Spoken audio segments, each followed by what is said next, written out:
5 states are tightening the rules. People count on when they say, "Relax, my gun is just in the car." And in some of these places, one bad stop, one wrong container, or one quick detour could put you in real trouble fast. Pause. Quick question before we continue. Are you subscribed?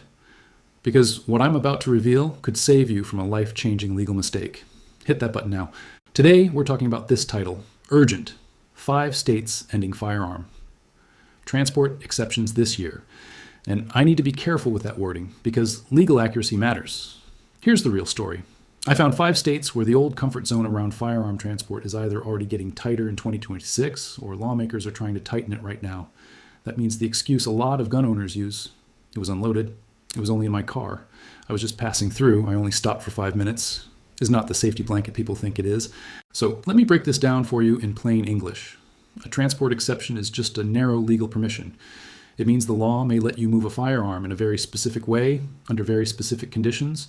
Maybe it has to stay in the car. Maybe it has to be unloaded. Maybe it has to be in a locked container. Maybe a locked car is not enough. And that last part is where people get burned. Pause. First, let's talk about Massachusetts, because this is the part that shocked me. A lot of gun owners think, if my car's locked, I'm good. But Massachusetts guidance says a locked vehicle by itself does not count as a locked container. Let that sink in. The state's guidance says the gun must be in a locked, secure container inside the vehicle, like a locked glove box, locked console, or locked trunk that the passenger area cannot reach. Now think about how easy it is to get this wrong. Imagine you're driving through Massachusetts. You stop for gas. You leave your firearm under the seat in a locked car. Most people would think that is careful. But under the guidance, that may not meet the storage rule if the gun is outside your direct control. That is the kind of technical detail that turns a safe enough plan into a very bad day. And here's the part nobody's talking about. Massachusetts law also says a non-resident may carry a firearm on their person while in a vehicle lawfully traveling through the state. But the firearm has to remain in the vehicle. If it is outside the owner's direct control, it must be stored the right way in the vehicle. The state guidance even says brief stops that are part of travel appear to be allowed, but only if the gun is properly secured. That sounds simple until real life happens. Traffic jam, bathroom stop, kid needs snacks, phone dies. Suddenly, your direct trip is not so direct anymore. Pause. Second, California. Now, California already had strict transport rules, so some people think nothing new here. But that is not true. California's 2026 bulletin says AB 1078 changes concealed carry and purchasing rules starting January 1st, 2026, with more changes rolling out later in the year. One of the details tied to transport is that it allows a person to possess an unloaded firearm for transportation on a bus, train, or other public transportation property only if that unloaded firearm is locked in a lockbox. That matters because a lot of viewers hear transport and think only about private cars. But let's say you're near a transit station, or you use public transportation on part of your route, or you move between a vehicle and public transit property.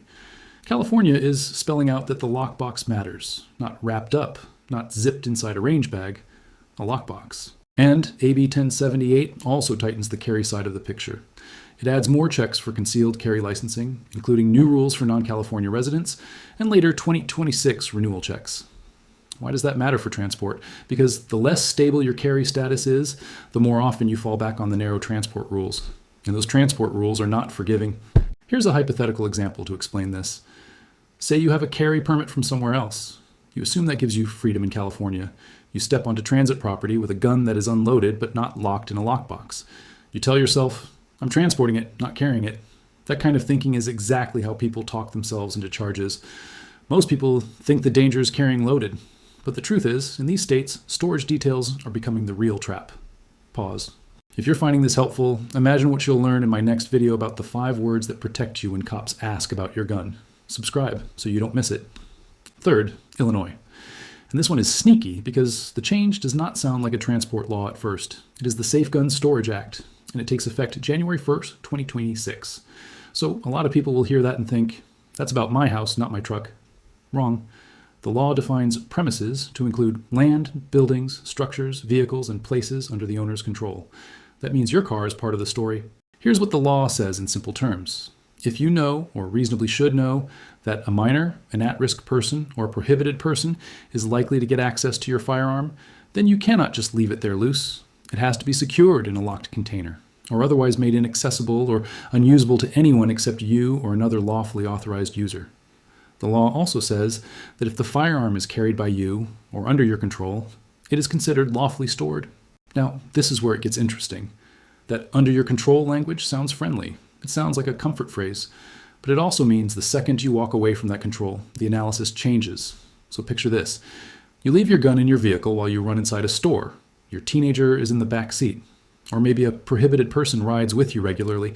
Or maybe you know someone unstable has access to that vehicle later. Under this law, that "I was only gone for a minute" thinking could get expensive fast. The penalties matter too. A basic violation can bring a civil penalty up to $500. If someone likely to get access actually gets the firearm, it can go up to $1,000. And if that person uses it to injure someone, kill someone, or commit a crime, it can jump to $10,000. So no, Illinois is not just talking about a courtesy reminder. It is creating a serious legal and money risk around firearm access in vehicles. Now, quick legal note, this is educational information, not legal advice. Always consult an attorney for your specific situation. Fourth, Virginia. This one is still moving through the system, so I want to be exact. Virginia's SB 496, as tracked in the 2026 session, would create a Class 4 misdemeanor if a person leaves a handgun in an unattended vehicle without securing it the way the bill requires. The bill text says the handgun would need to be stored in a locked, hard-sided container and placed out of plain view. In other words, the old casual approach, glove box, under the seat, center area, or hidden by a jacket, may not be enough if the law takes effect. Let me explain why this matters beyond Virginia. A lot of gun owners travel under habit, not under law. They use the same setup in every state, same case, same routine, same parking lot stop, same nobody can see it idea. But Virginia's proposed rule shows where lawmakers are going. They are not just asking, was it in the car? They're asking what kind of container? Was it locked? Was it hard-sided? Was it out of view? That is a very different question, and it creates a very different risk. Here's what most people get wrong. They think visibility is the only issue. So if nobody can see the gun, they think they're safe. But these newer rules often add layers. Locked vehicle plus locked container, hard-sided container, not soft. Out of plain view, not just kind of hidden. That is why people who are trying to be responsible can still end up outside the law. Pause. Hey, 73% of people watching right now aren't subscribed. Don't be part of that group. Join the gun owners who get these updates first. Click subscribe. Fifth, Washington. And this is the one that shows just how specific these laws can get. Washington's HB 1152, when I checked it, had not become law. It was still sitting in House Rules X. So I'm not telling you this rule is already active. I'm telling you lawmakers put it on the table, and the text tells us exactly where this fight is going. The bill says a pistol left in a vehicle would have to be unloaded, stored in an opaque, locked, hard-sided container, affixed within the vehicle, hidden from outside view, and the vehicle itself would have to be locked. For rifles and shotguns, the container could be hard-sided or soft-sided, but if it is soft-sided, the gun would also need a trigger lock. And here's the crazy part. The bill text says a regular glove compartment or center console would not count as the required hard-sided container, though a console vault designed for firearms could count. Read that again in plain English.